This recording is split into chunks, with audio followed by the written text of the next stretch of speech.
The Toronto Maple Leafs, Sydney, who dropped back-to-back games for the first time this season, losing 4-2 to the Flyers on Saturday.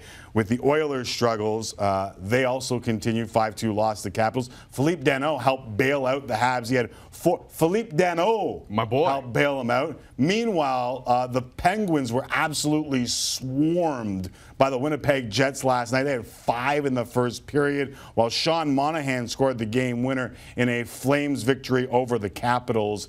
Playing back-to-back nights were those Capitals. Correct. In Alberta. But I ask you what your biggest takeaway from the weekend is. Oilers are in a bit of trouble, I think.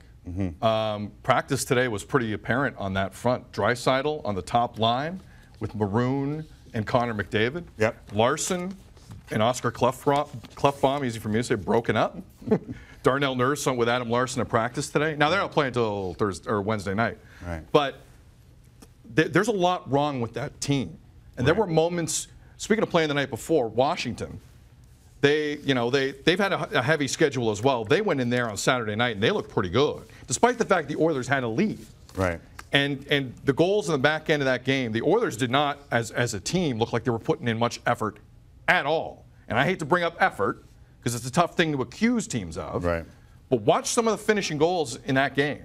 It did not make the Edmonton Oilers look very good at all. Never mind the fact their power play is 4 for 33 this season. Well, that's still one part for me, and Klefbom's a big part of that. Yeah. It looks like he's just struggling mightily, and that's why you shuffle the lineup and maybe put Nurse. They were their best combo last year, Klefbom and Larson. It's not working. But their power play last year was top 5 in the league. Right now, I believe it's 29. They're tied for 28th.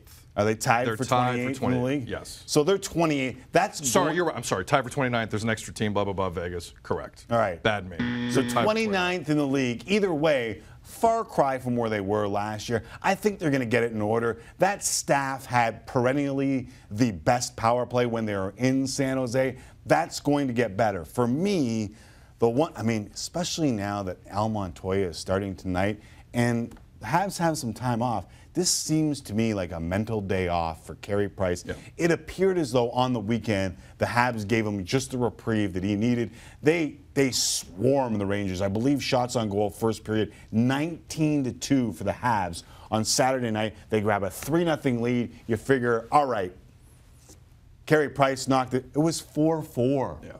The numbers aren't Carey Price-like, and that would worry me more than any of the scoring, is if he just somehow, new contract, decides, I'm not doing this. I'm not doing this with this team. Yeah. And he doesn't have the same type of numbers. Because if he doesn't have the same type of numbers that he normally has, he has a save percentage in the 800s. Not good enough. Well, he's never had it there before. No.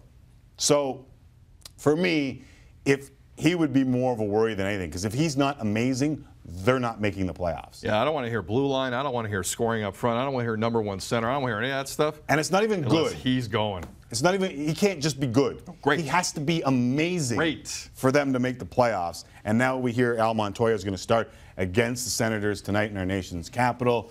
And that to me says, all right, mental day off, see how he comes back. But that would trouble me more than any of the lack of scoring that we knew was going to happen. I could not agree with you more.